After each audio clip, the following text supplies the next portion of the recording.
Welcome to the Wonderbly show. It's our 14th episode here in London. Today with Asi from Wonderbly, a service that I've already used last year for Christmas. Asi is going to tell us in a moment what the service is about and why it's so exciting to have you here today. Please introduce yourself and tell us a little bit about your business. Hi guys, thanks for having me. My name is Asi. I am the co-founder and CEO of Wonderbly. Wonderbly is a publishing startup that lives on the intersection of storytelling, design, engineering, and print, I would say. Our products so far have been what I like to call uncompromisingly high-quality, personalized book for children. Okay, can you tell us a little bit more the book product? When I learned about your services last year, if I remember correctly, there was just one story available where I needed to put in the name of one of my kids. So this was one Jacob, and then the book was created around this name, and at the end there's like two adventurers doing stuff, and then eventually they are finding the name or something like that. So is this still like the core of your business, or how is it working? Yeah, so how many books have you sold? What you mentioned is the Lost My Name book, The Little Boy Who Lost His Name, or The Little Girl Who Lost Her Name, which was the product that started this whole company. It's still probably our number one global bestseller. It has been, interestingly, the top-selling picture book, forget about personalized, a picture book in the world in the past 3.5 years. We sold just over 3.5 million copies worldwide in 12 languages and shipped it to about 190, if not more, countries. But since then, we've published 13 more titles, and each and every one of them is uniquely personalized through a very different narrative, very different what I call universally personalized or universally personal theme that is related to the child. So we have books around, obviously the name book is a very popular one, but we have a book that is personalized to where you live in the world. We have a book that is personalized around the child's passions and hobbies. We have lots of other books. Each and one of them has its own unique personalization system. And we like to say that every book that we make is almost as unique, as wonderful as the child it is being made for. Okay, and I'm not sure if I remember this correctly. The one book was around like 30 euros a piece, or was it like more 20 euros? It is about 30 euros. It's 20, 26, 27. Yeah, and you print it yourself, or you have like production companies letting it print for you? So we have PSPs, print service providers, all over the world. We try to print locally in every scalable market. So what started with a small print service providers up in the northern England is now a network of between 8 to 14 local PSPs. So we print pretty much everywhere in the world. And there you have a business model where you can print just one book, because that's, I don't know, probably the names in like the Russian markets are very different to the name in the Dutch market. So, and if there's like a new order coming in for a book where the kid is called Willem, for example, you send it to a PSP and he prints like one version of the book and sends it to the customer? Exactly. So every book that we made, we are a zero inventory company. Every book that we made is printed on demand, is custom made based on a single order. So you're acting on the intersection, I would say, between different industries, printing, digital, technology, and also creativity, storytelling, narratives. What is your background? How did you come up with this concept of personalized books? Depends on how far you like to go, but I guess just before I tell you about myself, I think that what we found fascinating about Wonderbly is that we're part of these new breed of startups. I guess that Warby Parker would be an interesting example, Everlane, Dollar Shave Club, which are startups that took a product or a category that was traditionally very, very retail heavy and very fragmented. And by owning the whole customer journey, by internalizing everything, but having complete ownership over the whole supply chain of the whole journey. That's vertical integration. Exactly. So we are a vertically integrated publisher, if you will, or a full stack publisher, as we like to call it. How many people are working at Wonderbly? Just over 40. And can you split your departments? Or I think there's like a big creative team coming up with ideas about like new books. So there is the creative and product team, the product and design team. We fully own the IP that we create. Some of the IP is still being created by my creative co-founders, David and Pedro. But increasingly we are working with more artists, but we work with them internally. And we have a e-commerce and marketing team. So we are doing everything in-house. We're a pretty self-sufficient company, so everything is done in-house. We have an engineering team which work across the whole stack, from the front end to the back end, e-commerce, and of course the proprietary rendering stack which we've developed over the years. And we have the operations team who, these guys are in charge of the relationship with all the PSPs around the world. The only piece that we don't own are the actual big digital printers, simply because there's just no point of owning these big machines. There's enough of them out there in the world, and they all have enough capacity to get businesses like ours. But we developed the software that allows us to integrate with any modern print house in a plug and play 2 weeks, and we can start printing locally. So these guys managing the network and, of course, the customer support. And you said you've sold 3 or 3.5 million of just the Lost My Name version of the book. How do you sell it? So is it all through your website? 100% through the tiny little corner of the internet that is wonderbly.com. Yeah. Really? So, how do you attract the traffic? Is it all like PR, word of mouth related? It is a combination of word of mouth, organic, obviously, but a lot of work on performance marketing.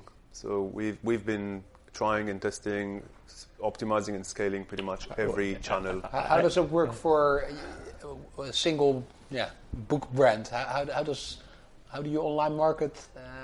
Because I can imagine you're not marketing the industry as a whole. You're not marketing the personalized book category. You're marketing titles.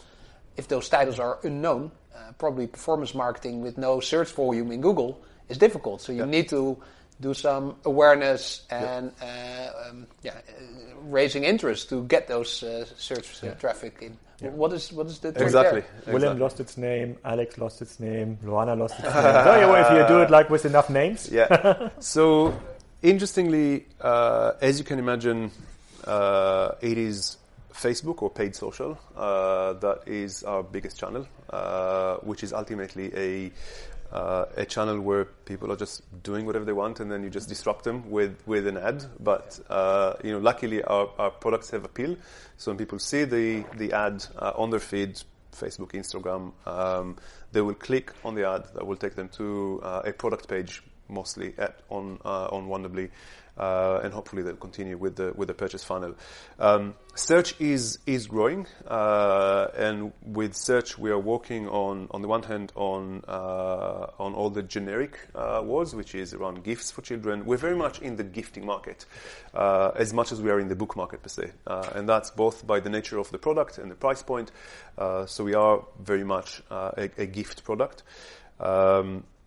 And so we have a very, very broad set of keywords that we are bidding against. Obviously, there is all the brand, which we're capturing, but then anything around personalized gifts to personalized books to gifts for birthdays and so on and so forth. And besides paid social and search, Alex obviously is a connoisseur in good English of the Amazon marketplace, and actually Factor A, which is now part of Debt, is an agency that focuses on Amazon marketing.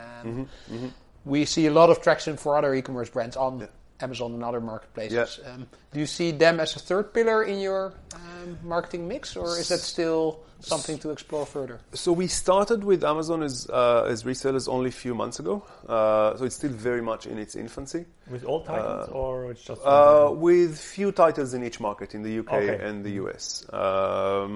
And what we've found so far is that, our number one challenge basically is that we operate in a relatively niche category with low awareness and low demand. And, just as you said, it's not that people are waking up in the morning, it's like, I'm looking for a book about Alex's name, or it's people will look for a book, and then we're hoping to, or for a gift for a child, and we hope to capture them with a very unique, very personal, very a gift which, having sold more than 4 million of them now, we know that has a very, very strong emotional payoff, and I guess that's what we managed to raise awareness, to generate demand, and to scale the company. But we're still very much in the performance, awareness, demand generation, rather than operating in a market with a high awareness, high demand. Mm. So, how do you manage then customer life cycle? So when I think we have ordered 1 or 2 books, I'm not sure anymore. I'm not sure if you have asked for the age of my kids, so could be helpful, like personalization issues. But let's say you do. It's Jacob last year, like 8 years old or 7 years old. So do you have like a follow-up strategy, sending me an email in the right moment and saying, okay, there's like lost my second name, next year. Lost my other name. The episode 2 of the journey of Jacob, which would be cool, actually. Email I would definitely read, and usually you're always searching for gifts for your children, especially hints then you can give to your parents or grandma, grandpa, because they want to give something. So that's actually the hard part. The hard part is not buying the Lego Technic set or something. The hard part is to find such an idea. So are you doing this? Yes, pretty much. I mean, email is the main repeat channel for us, although we have quite a healthy organic repeat as well.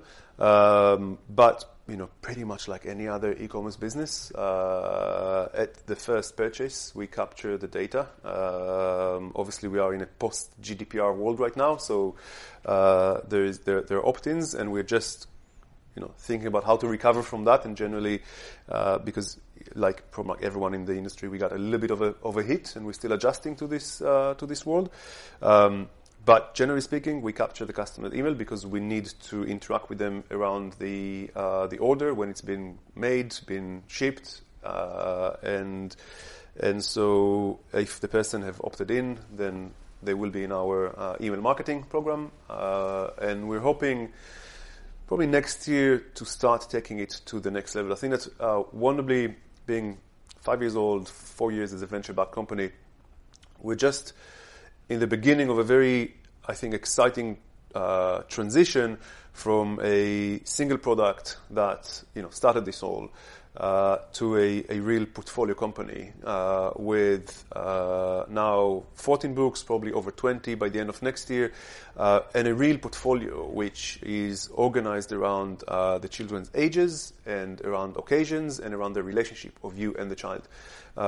So pretty much from now, but more so in the future, whatever the child's age, definitely between, I'd say, 0 to 10, whatever your relationship with the child, whatever the occasion that you're looking to gift the child, we have a book that is tailored for you. So that's the plan, and we continue to live on that. Is the idea of creating such a personalized book, can you protect it? Can you prevent Amazon of printing its own lost my name version of the book? So interestingly, we did not invent the category of personalized books. Personalized books have been in the market for over 45 years. They were just a very, very underwhelming product. Very lame gimmick novelty gift, but with very little value apart from just slapping a child's name across a few pages of the book. And what we've done 5 years ago is just to completely elevate the creative standard of this category. And I think that we're still obsessed with making personalized books a very a genuinely exciting creative canvas, creatively, technically, but a real form for great storytelling and design. And there's, we are educating the market, and we've already, grown the category quite significantly. It's now just about continue to educate people great. I'm asking this because we know of businesses that have been approached by Amazon because they have like a unique product or a unique business Amazon wants to be part of and say, okay, here, Azi, let's do something together. Let's make the great thing even greater. Yeah. So all the arguments you would expect to know. But the outcome usually is that there's like a very, very mid to short term optimization of the business. Maybe you can sell more in the with such a cooperation within like 12 months, but like in the second, third, fourth year, like the margin of Amazon is they have like the momentum on their side and they own the customer. And if I was Amazon and if I was Amazon and say, okay, this is kind of a product that creates some need, and I also want to be part in the gift market. Yeah. Let's create something. Let's create something like this with another name, maybe. And I just wanted to understand where like the trick lies. I understand it's easy to produce just another battery, so it's just like relabeling a product. You would say, okay, the creative part is hard enough, so it's not so easy to create a cool personalized book. I think that while we definitely inspired a lot of people, and we've to a degree lowered the barrier for entry, what we're seeing so far is mainly just opportunistic copycats. And with Amazon, what's interesting is that as soon as they launch their Amazon Custom platform, which is their custom for personalized products, I think that they've seen businesses like Etsy on the one hand, or like Not on the High Street here in the UK, which took off really rapidly, predominantly at the back of personalized gifts. They started their own platform. It's called Amazon Custom.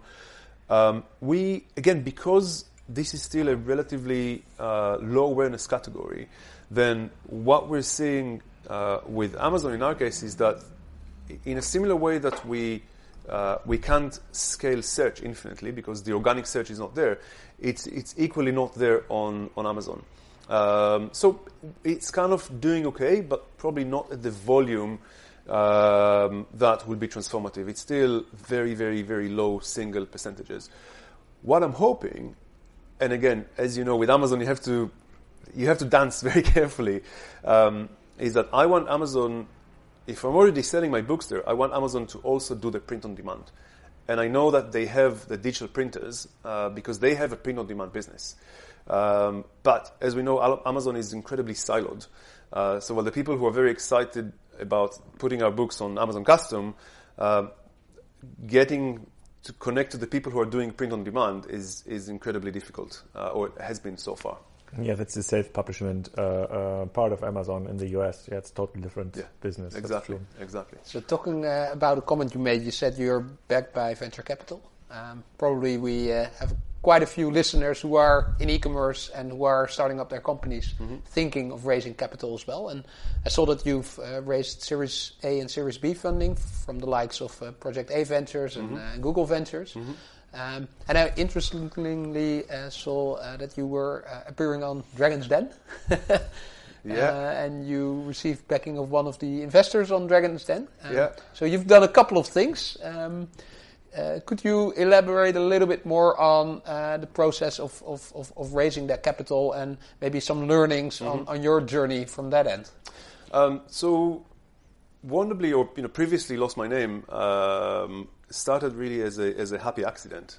It was a side project that gone horribly well, and we bootstrapped. We started this. We saw the opportunity. We started this.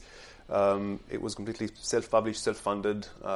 It was our kind of side project startup, if you will, because it is, other than the creative challenge, having a print-on-demand business, it is technically and operationally quite heavy. And luckily, we were a very interdisciplinary founding team. We started it as a side project. We've put some money into it. We've put a lot of time into it. We've done it, between full-time jobs and families and what have you. And then it took off, and we bootstrapped to nearly $1 million in revenue in the first few months. And that was 100% word of mouth. We got caught up by all the Guardians of the world and the Metro here in London and some of the big mommy bloggers in the UK and the US, and it took off to about 35,000 units. And that kind of made us think, okay, this is a little bit bigger than we initially thought, and we've got such a strong validation from the market. Let's just go all in. So we parked our day jobs and we took a small seed round from a seed, mostly from angels, but a little bit of a small seed, institutional seed one. And then we just kept growing very, very, very fast. So on the first year, we've already done about 8 million in revenue. That over 300,000 books worldwide, 70 countries, and that gave us a sub desk basically to go for the big guys. And so back in 2015, we've done a Series A, which was led by Google Ventures, and our focus then was actually in the US. We saw that US is fast becoming our biggest market, and I wanted to be closer to the network and the funds there. So I spent most of my time fundraising in the US, and I brought the likes of Greycroft and Peter Chernin and Alan and Company, some really, really switched-on people that are very interested in the intersection of entertainment and tech, or media and tech in general. And then I was very, very fortunate to meet Florian from Project A, and he got interested, and they joined that round. I'm very, very fortunate to have some very good investors and very good people on the board. And then because you said, well, you were growing organically very rapidly through word of mouth. You've raised capital from experienced VCs. Why then opt also for Dragon's Den? What did that change? So that so the Dragon's story was actually part of the seed round. Okay. I was kind of halfway or towards the end of the seed round, and then we got the phone call from the BBC and said, like, hey, we've heard about you. Would you like to come on the show? And initially told them, look, I'm not sure that I'm actually eligible to be on the show because the whole point of the show is the haggling with the dragons, and I already had a term sheet, which means that my valuation was fixed. So, and I told him, look, I can't go on the show because my valuation is fixed. I can only go and ask for a certain amount of money, but I cannot haggle on the percentage. So, like, look, it's a genuine show. It's real money, real investors, and real businesses. So you can do whatever you want, and historically, this show, people would go and ask for 30, 40K for 20% of the business. That was kind of the level of funding in this show. We came in because we were with a fixed valuation. We came in and asked for £100,000 for 4% of the business, and that was completely unheard of back then. Like, people looked at me as if I have two heads, But then, one of the guys he saw the potential, and he said, "I'm going in." And until 3 weeks ago, we were holding the record for the best equity deal that was ever given in the 14 years history of the Dragon's Den. And it was only 3 weeks ago that someone new beat us to that record. So he doesn't regret the step. I hope so. But it was, it's a great boost from a publicity point of view, and we milked this story for the first couple of years. It was a lovely spike. Our website didn't crash. We make sure that it will not crash, and it's just part of the folklore, I guess, part of the story of the early days. And you said it was a side project in the beginning when you bootstrapped the company. from what? What are your backgrounds of the founders of the company? So I'm coming from my background was in digital communications mostly, and then about a year or two before I've started this project, I've kind of made a bit of a shift from comms to product. I got very interested in actually building the digital products that I was helping to create digital communications around. And then my co-founder Tal is the kind of technical and operational guy. So he basically built the whole infrastructure and the whole publishing platform. And Pedro and David are the creative duo who wrote and illustrated the books. Can you think about moving into the audio market? Because when I go into the playrooms of my children, they of course listen to these. They still have cassette players because I like it, and we have a lot of cassettes laying around in the house. And it seems to me as streaming, even in kids' environment, is becoming more and more popular. It seems to be a natural move. So can you think about that too? It's part of the 25 things that we're thinking in every given moment about kind of what's next. It's definitely an interesting space, and as you say, we're watching it from the side, and we're seeing that voice and audio is becoming a big thing, both on the publishing side, but also in general. We haven't made any concrete move yet. I think that I'm sure that my CTO would be quite thrilled to start thinking about real-time rendering of audio as much as we're doing now with. Because then you don't need the PSPs. It's it's a pure digital product. It's even and the value could be the same, margin much higher, so even less friction. Yeah.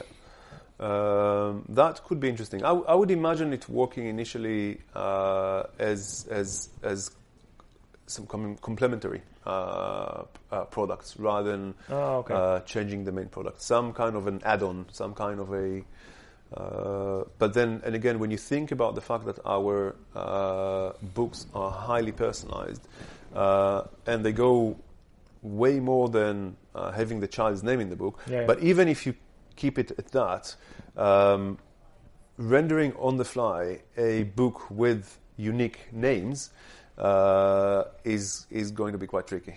I know. I think it's. We like a good challenge. I think the market is there. The devices are there already. Of course, you need to elevate, as you've done with personalized book, the level of personalized audio plays or whatever it's called. But there's the market is much bigger because there's no distribution friction anymore, and it's on the spot is a global business. So, but you're now in the market for how many years? For 5 years? 5 years. 5 years. So looking back, and of course, and you have one of these fantastic founder stories where you did such a side project out of your own interest, and there's not so many founders in Berlin or Amsterdam or London around. Usually they're starting from a PowerPoint level. Yeah.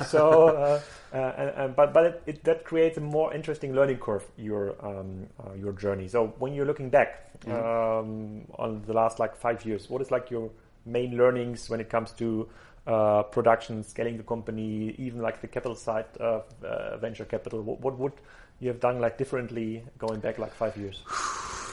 That's a tough question. Generally speaking, I don't like to look back. I think that regret is a waste of time. Because if you are on this entrepreneurial journey, you will make mistakes. It's just part of the territory. It comes with the territory. Yeah, but your learnings are for our listeners. So right. They are maybe now 5 years back. Yeah. It's interesting. I think that because last year was just as a lot of startup are feeling after few first years of significant growth. Last year was a bit shaky for us. We walked towards the growth that was not there, and it was pretty much like running in 100 miles per hour and just hitting the wall and trying to and I guess that for the first half of 2018 I felt like like a walking, talking startup cliche. Like grew too fast, raised too much, spent too fast, hired too fast. Like every mistake in the book that you can that you can read about. Mistake in the book or mistake on a Medium article. Yeah. Don't do audio. Maybe. But I think that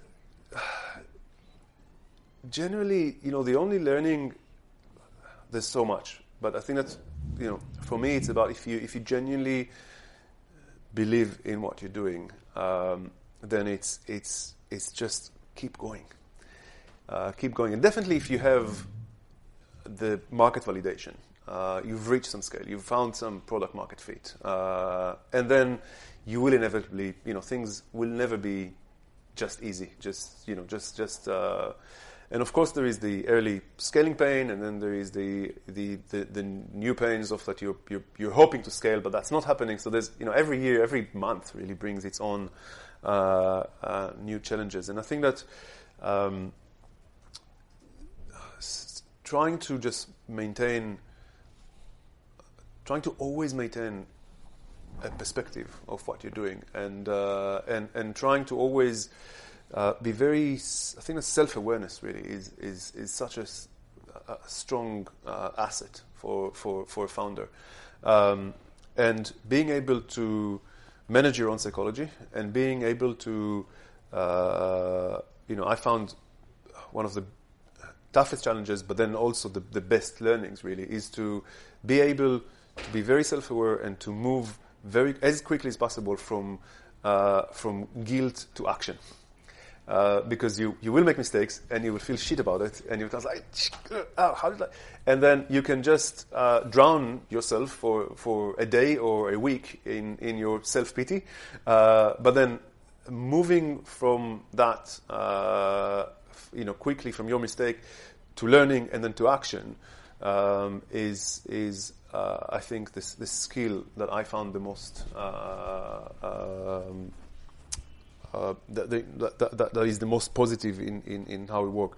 I guess. And I have a specific question in regards to your financial background here, like for the company, because it's a super niche business. It's a super cool business, and like in the early days of internet or non-digital, you would have like grown it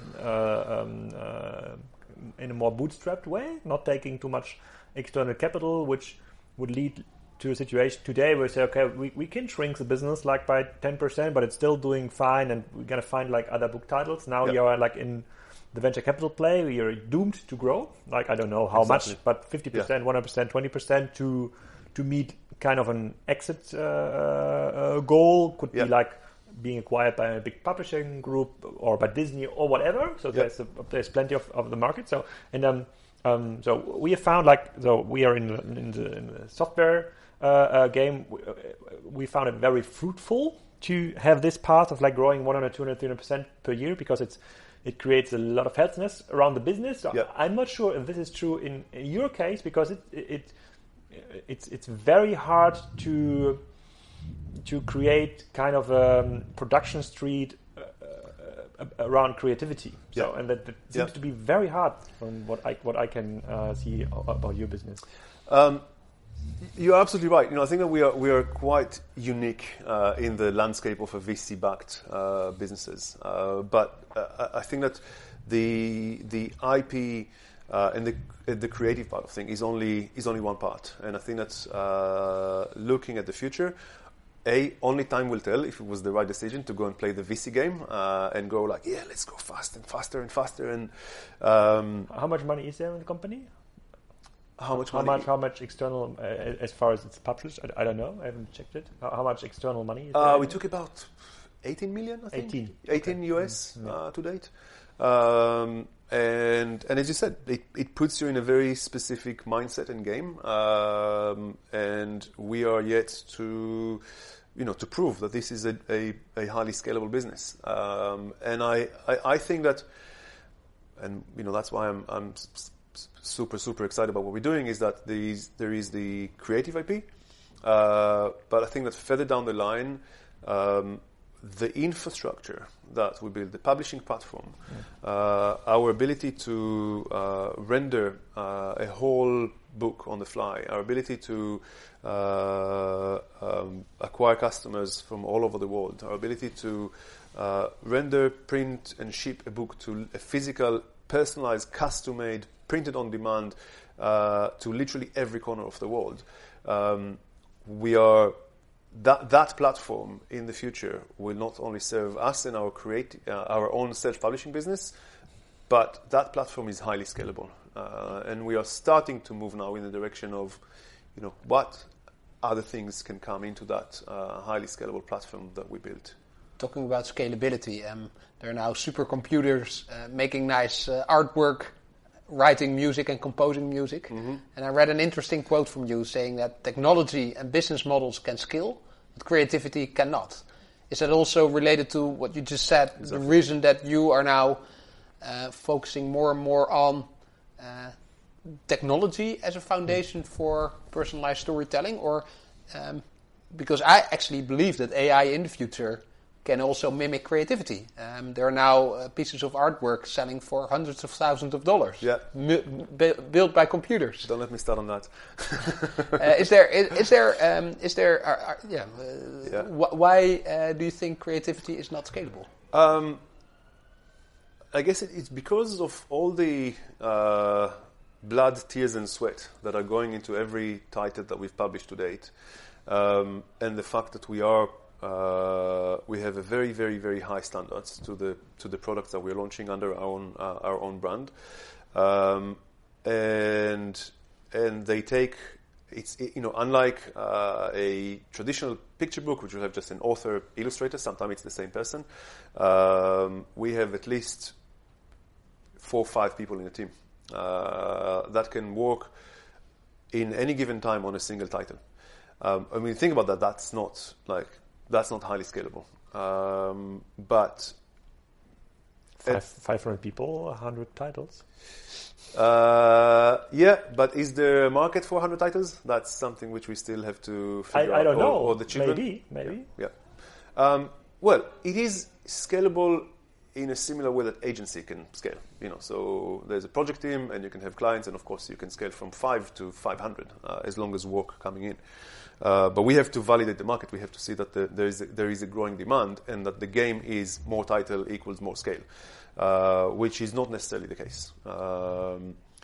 It might be in the future, if and when we'll decide, for example, to venture beyond children. I genuinely believe that we're only starting to scratch the surface of meaningful personalization. So far, people perceive personalization mainly as just slapping a name on something, be that an apparel or a piece of jewelry or a poster or a book. And I think that the idea of creating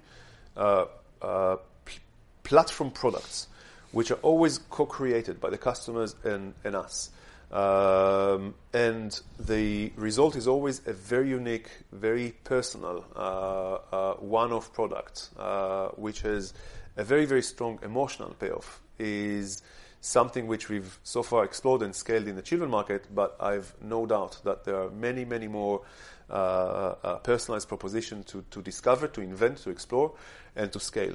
Talking about co-creation, another angle to scaling up could be partnerships, obviously. Mm-hmm.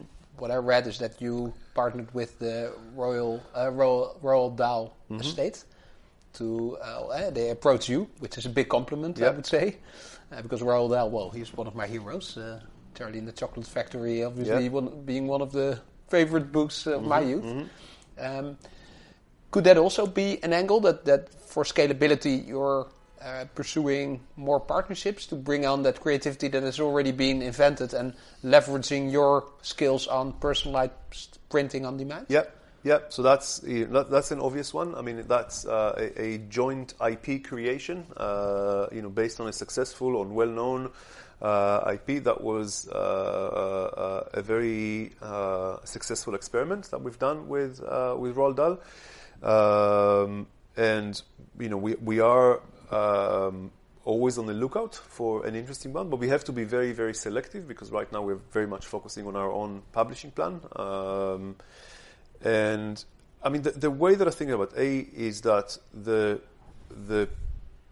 idea of personal publishing, which is much bigger than personalized books, definitely for children, will have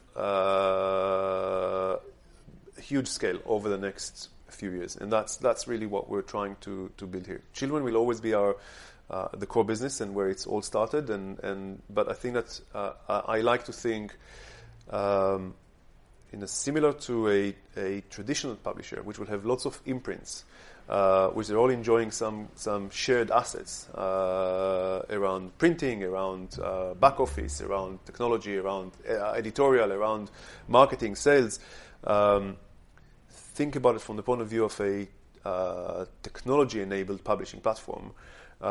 We want to further down the line to inspire the creative community to think about the possibilities of personal publishing, the idea of creating either from a set database or some other form of open or dynamic rendering to bring in different sorts of data or information into a book which will have something very, very unique about you. And I don't think that it confines itself only for fiction and children. I think that there are many more ideas with many different payoffs to be found. And right now we're working only in the children's space, and very much focusing on the emotional payoff of that beautiful gift, that beautiful keepsake, and maintaining that ratio of effort versus reward. I think this is something which comes from our millions of customers now. The idea that it takes you literally 2 seconds to create one of our books, but the reward is so high. That magic, that wonder in the eye of a child is so high that people just perceive the value as something very, very positive. And I'd like over the next 5, 10, 20 years to just keep exploring that and take it to more ages and more passion areas, and find more and different payoffs and product benefits, if you will, and then do it through different business models, from our own self-publishing to a B2B2C to a B2B to joint ventures. There's a lot that we will do in the future.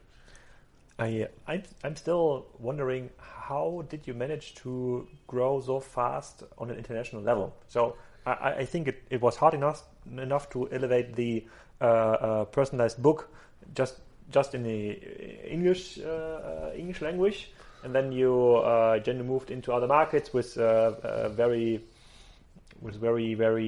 strange names from a UK perspective. So yeah. How was this possible from the production side, scaling into other languages, and from the demand side?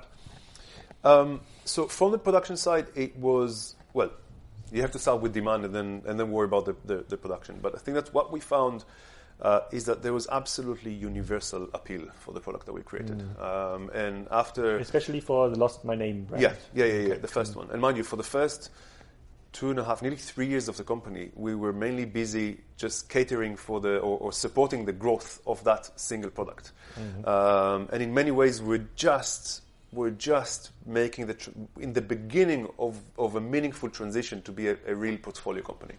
Lost My Name is still a global bestseller, and it's doing really well, but we're feeling that all of our efforts to publish 14 other books now are starting to pay off, and we are in that transition.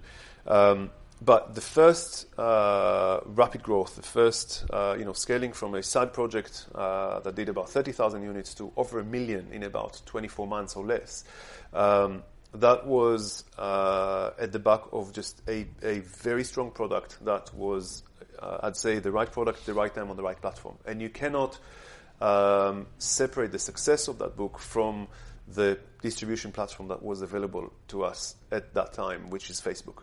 And we were probably with a couple of others, a couple of couple thousand of other e-commerce startups that were very, very early to the Facebook ad platform.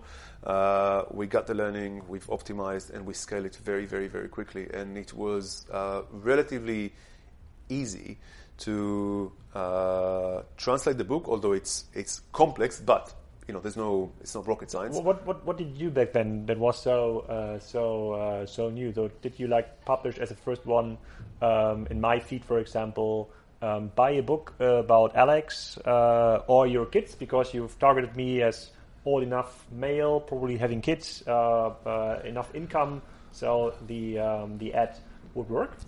Was it? It was the optimization of the platform itself, and the algorithm was clunky but very efficient in terms of targeting.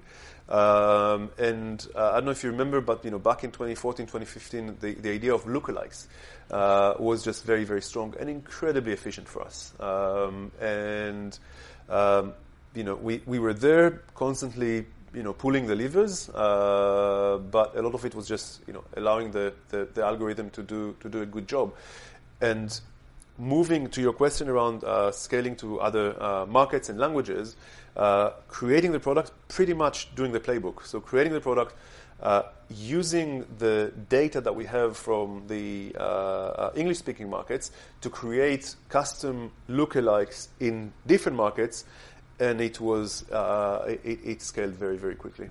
Do you see a similar process happening with the new book titles? Because what we know now is that Facebook ads is declining a little bit, or the at party least is over. The party is over, and people are migrating to Instagram, and younger generations obviously to Snapchat TikTok. and TikTok now even. Yeah, oh my God, TikTok. We talked Do about they have that ads in on TikTok already, or Huh? they don't do ads on TikTok already? I think they just started it. Yeah? Have they? Okay, I have a look. Well, I've got 3 daughters, and they are. Yeah. They are there? They are there. I don't understand. They are. But the obsessed. funny thing was, we had a previous podcast with Norman Nielsen from Zalando, and he was explaining about the new marketing game on platforms like Snapchat, which is a different ballgame. Yeah. And he at Zalando wasn't able to master Snapchat, and he already had difficulties with Instagram, I think. So how are you trying to monetize on these new platforms? Can you present a short 10-second TikTok? Yeah. TikTok one-on-one marketing guide. Well, I don't think. Well, TikTok. As long as my daughters, who are 10, 8, and 5, are the target audience for TikTok, I don't think that we have much to do there. Maybe Insta is but Instagram is growing, and we're optimizing that. And luckily for us, a lot of the there was a relatively smooth transition from. And we're doing obviously both Facebook and Instagram. But as we just said, the party is over. 3 years down the line, and Facebook just became very competitive and very crowded. And obviously, they're just an ad fatigue. They maxed out in terms of ad space, and both on desktop and mobile. So it's we've been battling a game of efficiency versus scale for some good 18 months now, and we're seeing just we just keep publishing more and more titles, and some of them work better, and I think that we are getting better at understanding which titles will work better as a Facebook acquisition product, which title will work better as a Google acquisition product, which title will work better as a repeat product for our own customers, and we keep learning with every new title that we publish. And looking into your paid media mix, Martin Sorrell predicts that revenue from advertising on Amazon will go up from about 8 billion now to about 100 billion in a couple of years. And good for factor A.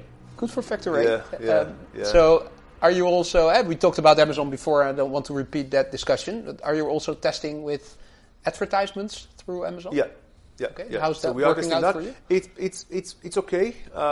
Again, the challenge that we're seeing so far is that because of the organic demand, it's not unlike Google. So in the same way that I cannot scale Google infinitely, I can only start targeting against generic keywords on Amazon, and It's okay, but it's at the moment it's very, very small.